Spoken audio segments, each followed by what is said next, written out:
তোমার problem solving skill development করার জন্য একটা জিনিসের পর মাস্টারি থাকা খুবই প্রয়োজন, সেটি হলো ভেরিয়েবল।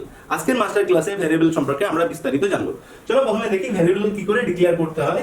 সেটি হলো যে কোনো একটি লেটার দিয়ে আমরা ভেরিয়েবল ডিক্লেয়ার করতে পারি, যেমন এ বি অথবা এক্স ওয়াই জেড যা খুশি হতে পারে, সেটি একটি লেটার হতে হবে, এটা দিয়ে আমরা ভেরিয়েবল ডিক্লেয়ার করতে পারি।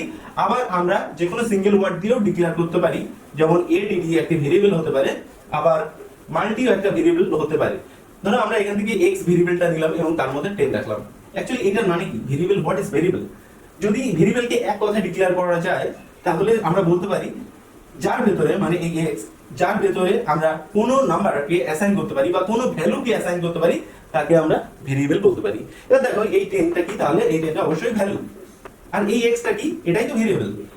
তাহলে এই 10টা কোথায় ঢুকছে? এই 10টা কিন্তু x এর ভেতরে ঢুকছে, তাই আমরা এটাকে কি বলি, অ্যাসাইন করা বলি। এই পর্যন্ত যদি তোমরা ক্লিয়ার হয়ে থাকো, তাহলে যদি আমি এই x-টাকে যদি প্রিন্ট করি কম্পিউটারে, তাহলে আমি কি রেজাল্ট পাবো? আমি অবশ্যই 10 পাবো। কেন 10 পাবো সেটা আমরা একটুখানি বিস্তারিত ভালো করে দেখি। তোমরা সবাই জানো কম্পিউটারে থাকে র্যাম, আর র্যামের মধ্যে কিছু ডেটা স্টোর করার জন্য থাকে মেমরি।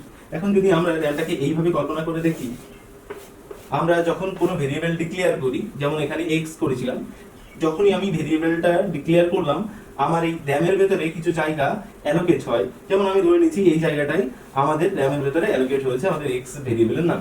এখন এই প্রত্যেকটা সেল, মানে এই যে মেমোরি স্পেস এইটুকু অকুপাই করেছে আমাদের x, এখন এই জায়গারই কিছু মেমোরি অ্যাড্রেস থাকে। যেমন আমি আমার মতো করে একটা র্যান্ডম নাম্বার আমি ধরে নিচ্ছি ডটার, এটা অনেক বড় হয় এই নাম্বারটা অ্যাকচুয়ালি।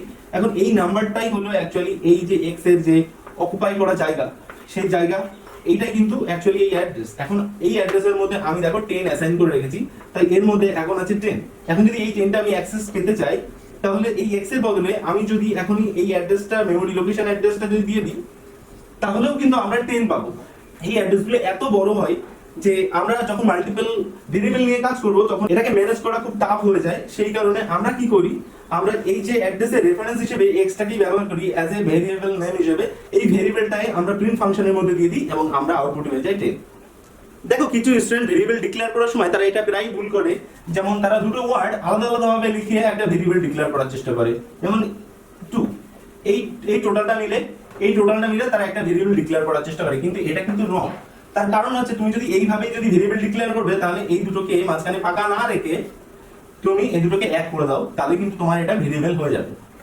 বিভিন্ন টপিক এইভাবে যদি তোমরা কনসেপ্টুয়ালি শিখতে চাও, তাহলে অবশ্যই চ্যানেলটি ফলো